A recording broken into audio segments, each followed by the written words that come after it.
Okay, let us do an advice video today. It's been a while since I've done one. It's a couple of really interesting questions came in that I want to take a look at with you. So let's see. This one woman writes, I have a question. One of my coworkers married someone from the West Indies in order for him to get his green card. She then hooked up with a felon. She is now pregnant with his baby, and of course his criminal ass is back in jail. She suffers from major depressive disorder, lives with her mother, and had a low-paying job as a cashier in a law firm. She is now having a baby shower and has invited me to join her to celebrate the upcoming arrival of her son. I have no interest in attending in that she is having a baby by a bum, and I see nothing to celebrate. I don't participate in niggertry. Am I wrong? No, you're not wrong at all. To me, and I know there's a lot of people, because people have sent me these pictures of people having these grandiose baby showers. I mean, it just looks like some kind of bridal shower or something just ridiculous with all the accoutrements and decorations and fanfare of a virgin bride getting married. And these are baby mamas having, some miscellaneous knickknacks child. I don't understand the mentality of some of these parents that would think that that kind of behavior is appropriate. You do not reward negative behavior. And, a girl having okay, she's already depressed. She thinks she's depressed now. Wait till that damn baby gets here. And then she's going to be tied to that fool that she had it with, the felon dude you were talking about. She's going to be tied to him for at least 18 years. And have to deal with him and what he thinks about his child and struggling financially. And now she's living with her mother, right? So that's going to put an extra financial burden on her mom to take care of her low-paying, wage-earning daughter who chooses to have a baby by a felon and is already depressed. Do you see what I'm saying here? See, I know people be like, you're mean. It's like, because, okay, it's one thing to do with your daughter and you try to help your child and you know what I mean, all this old stuff. And plus she doesn't say how old this woman is. But if she made a decision like that, that would be on her. I'd be like, you got two choices here. You get the fuck out of my house, you and that raggedy ass baby by your raggedy ass boyfriend, or you go get an abortion. Those are your only two choices, because I'm not taking care of you and no damn baby where the daddy's locked up in prison and he's not having any responsibility for the kid that he made. You want me to do it? Oh, hell no. Was I the one fucking you? So it's like, no, I'm not, that's not going to happen. So that would have been me as her mom. So now, I don't know who's putting on the baby shower. So there's a lot of, holes in this question here. But she's having this baby shower and she invited this woman who wrote the letter to come to it. Now, you know how I talked about how I am about the bridal registries. I'm the same way about baby showers for, miscellaneous people such as this. No, I'm not spending my money buying shit for your baby when you had it by a fucking fool. You should have had a baby by a motherfucker with some damn money so he could buy his own kid stuff. So you depended on other people to buy your kid clothes and diapers and whatever else, car seats and all this old shit that people buy. And it's not because they want to do it out of the generosity of their heart. It's because you need it. That's why you having a shower. That's some shit that you really shouldn't even be really tripping about. I mean, you made this decision to go ahead and have this baby. So, that's between you and dude. That's nobody else's responsibility but the two of yours. And I don't blame you. If you work with the woman or something, the most I might give her is maybe a little gift card for $10 or something, or buy her a stuffed animal or some little rattle or something shit, the teething ring, some real basic something, a small box of diapers. I mean, since you work with them, this becomes kind of a political thing, you know what I mean? So you can't do nothing, but you don't have to go to the shower. That's what I'm saying. So you can get some little innocuous whatever, little knick-knacky thing, and picture frame for the first birthday. Them cost about $5 or $6. You give her something, but you don't go all out and you don't spend a lot of money and you don't make it a big production where you're taking time out of your life to go and attend a baby shower for somebody who chooses to have a baby by some fucked up felon. I just can't with these girls. I just don't know what y'all be thinking. And you know, so this, but what this letter is, so she's already married. She's married to some dude to help him get his green card, which is also a felony. And now she's pregnant with some second felon's baby that's not her husband. So, you know, she just got her situation is all kinds of fucked up. And I wouldn't be participating in that either. That's just straight fuckery. And I don't blame you. And that's what I had to say about that. So, no, you're not wrong. In the next letter, this was pulled from a comment off the YouTube page. You know, the video I did on punk ass parenting, I talked about parents who spoil their children, give them too much, do too much for them. Just, you know, don't make them take responsibility, and don't make life even a little bit uncomfortable for them.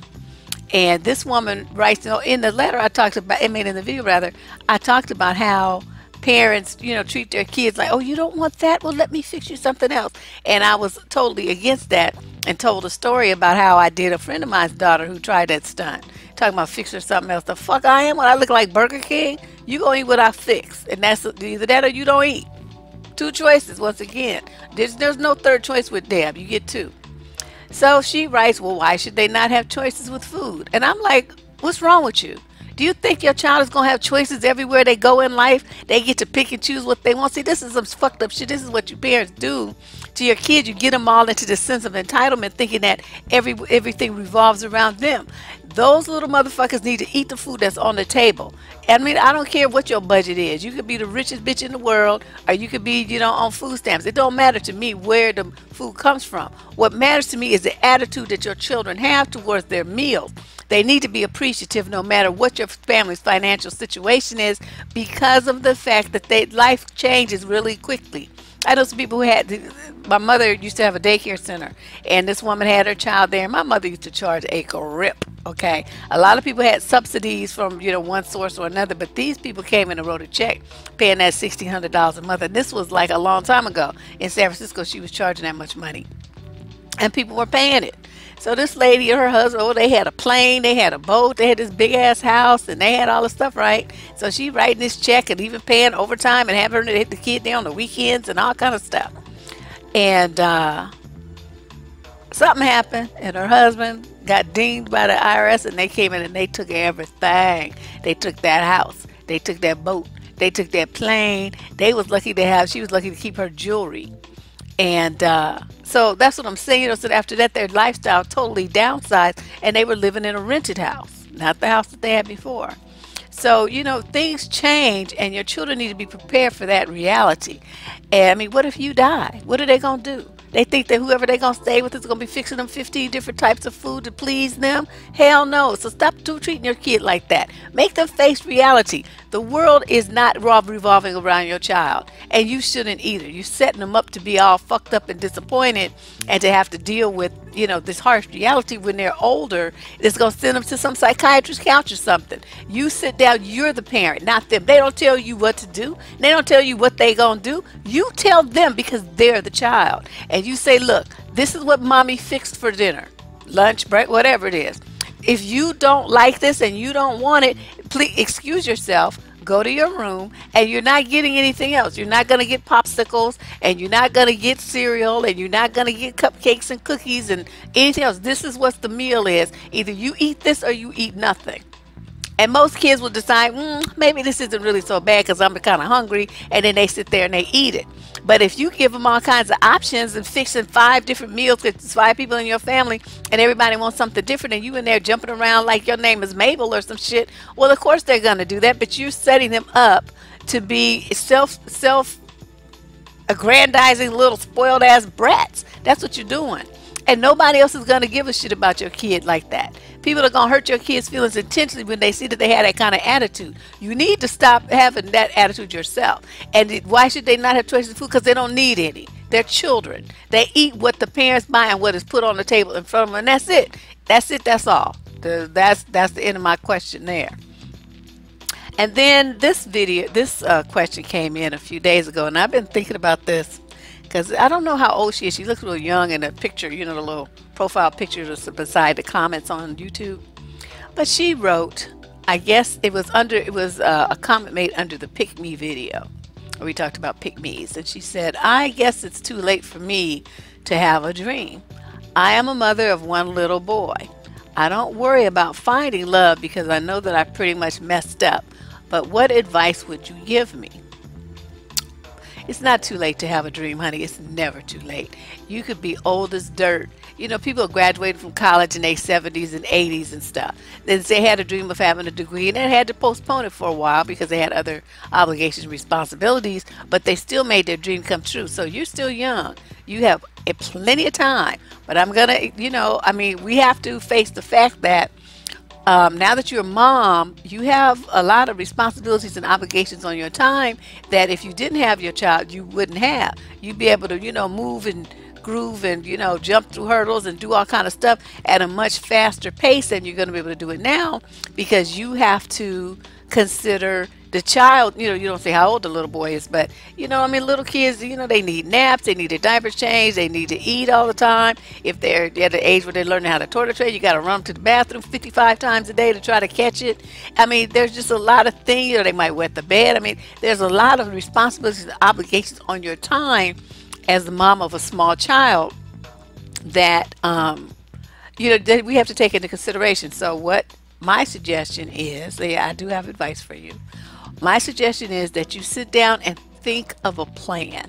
Okay, so what's your goal? Let's just say I'll give you one. Let's just say, oh, I want to take some kind of little nursing course. I want to get a certificate in this thing so I can, get a better job, and then I'll continue my education after that. But right now I want to get a better job and, make more money than what I'm making, doing whatever. So it's the, 1-year program, right? So you go there, you figure out, you get some financial aid, you file all your paperwork, you get the financial aid, you start school, and, you have to work out like, how you're going to do the babysitting thing and who's going to pick your kid up, maybe watch them if you have to go in early for a test or something. A lot of those things, you have to do some kind of, well, they used to call it a practicum if it's a nurse. I don't know what they call it for other medical professionals. But basically, you go into like a medical environment, an office, a hospital, something to get some actual hands-on experience, like an intern.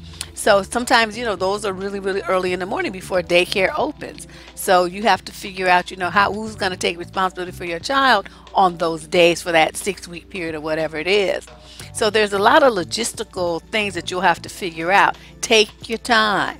Figure everything out. Ask a lot of questions of the school that you decide you want to attend. Figure it all out. Make calls. Go visit daycare centers if you have a chance. Figure out what you're going to do. But have a dream and then start working towards it. Now, like I said, it may take you a little longer than it would take somebody else because of the things that you have to juggle. That's reality. You can't stay up all night, doing whatever because you have to be home with your kid. You have to make sure your child eats. You have to make sure your child is bathed. You have to make sure your child goes to bed on time because little kids need their rest so they can grow and be healthy. They need solid nutrition so they can grow and be healthy. And you're the one responsible for that. So you have to make sure that he has what he needs so that he, grows up to be a young man that has, strong body and strong bones and his brain is fully developed and all of those kind of things. Those are important. That early child nutrition is extremely important. So, and don't think of yourself as, quote, messed up. I mean, you definitely took a misstep there that I, certainly would not have recommended that you take. I don't know what the story is, and it's not really my business. But, for whatever reason, you decided to go ahead and have this baby. And so now that's the reality of, your situation. So you can do everything that you want to do. It just accept the fact that it's going to take you longer and you're going to have, more juggling to do. But figure it out, write it down, do everything that you can to, figure out how you're going to get to where it is you want to go. And if you don't have a dream yet, then just wait, just chill, just concentrate on being a mom and, wait a year or two. I mean, there's no rush because like I said, look from the picture, you look really young. So I wouldn't worry about all that too much. But don't let too much time pass. Don't get all like complacent with where you are and think that this is all that there is. And definitely do not have another baby because see, this is what my grandfather used to say, once is a mistake, twice is a habit. Okay, so you know these women got 3, 4, 5 kids by 3, 4, 5 different dudes. See, no, don't do that. And you know, I want you to look at this as something that you can definitely overcome. You know, I wish you didn't have to quote overcome, and that you could just, you know, proceed with your life as it could have been. But that's something we can't worry about because that's past. But I do want you to have a dream. Everybody should have a dream. You deserve to have a dream. Okay? Don't think just because you have a kid that you're not you don't have a right to. I wouldn't worry too much about love right now. Concentrate on your kid and concentrate on yourself. And whatever you do, do not put your child in a situation where you have some boyfriend babysitting your kid, or you have your kid over at a female friend's house and her boyfriend is there with your kid. Don't do that. You got to be very diligent. These dudes are not only molesting and raping little boys, they're killing them, little kids. So and if you don't believe me, you just do a search on Google for that. You know, it's like boyfriend murders son, or this child, or whatever. And the age where they usually get killed the highest between 18 months and 36 months. That's the age of the highest mortality rate for toddlers, is in that range by men. For some reason, they just, I don't know what it is about little kids at that age. It just sends them over the top. So that would be my warning to you. Do not do that. I mean, if you have to stay home with your kid that day, then stay home with your child. But, you know, call and get the assignments from school. A lot of times they have them on the website. You can still do them. You know, do what you have to do in that way. But do not put your child at risk, okay? Because once the child is messed up like that, there's no turning back. You cannot undo that. The only thing that you can do is prevent it. Do everything you can to prevent it from happening, okay? And I know you're young. You need any other guidance and stuff. There's a whole team of women on this channel that will be happy to help you. You know, or you just write to me at survivingdating@gmail.com, and we can talk about this some more. All right, so those are the 3 questions for today. A couple of them are crazy, but I do think that you know, people have to have boundaries. You have to have boundaries. You have to have boundaries as a parent, as a coworker, as in our first letter, and as for this young woman with her life, you know, as far as letting people in to have access to her child, all 3 of the women in today's video column need to accept that they have to establish boundaries with people in their life. And we're going to be talking more about boundaries. That's something I think I need to talk about more, because a lot of women just seem to have really struggle with not only, you know, establishing and being firm about their boundaries, but even having them in the first place. Whereas, you know, I don't know, y'all want to just be nice, and I just don't want you to be nice. I mean, you can be nice in a certain sense, but you still have to have your bottom line, your fence, your line in the sand, whatever you want to call it. And you don't let anybody go over it, and you don't let anybody intrude on your life like that. And you know, this lady with this food will give her kids all these choices in food. You tripping, okay? The kids, little motherfuckers, will be starving at my house until they ate what I put on the table in front of them, and they would be happy to have it. And that's the kind of kid that you should want. You don't want kids that are picky about food. That's to get on your goddamn nerves. And then nobody wants them to come over to the house because they don't want to eat nothing. They want to lay out on the floor and act like zip damn food while you run around trying to figure out what kind of crumb they want to eat today, and people just look at you like a fool. Don't do that. Stop treating kids like they're kings and royalty and shit. They're just little rugrat brats, and they don't deserve any kind of special treatment. None. All right, so I'll be back in a day or two with some more.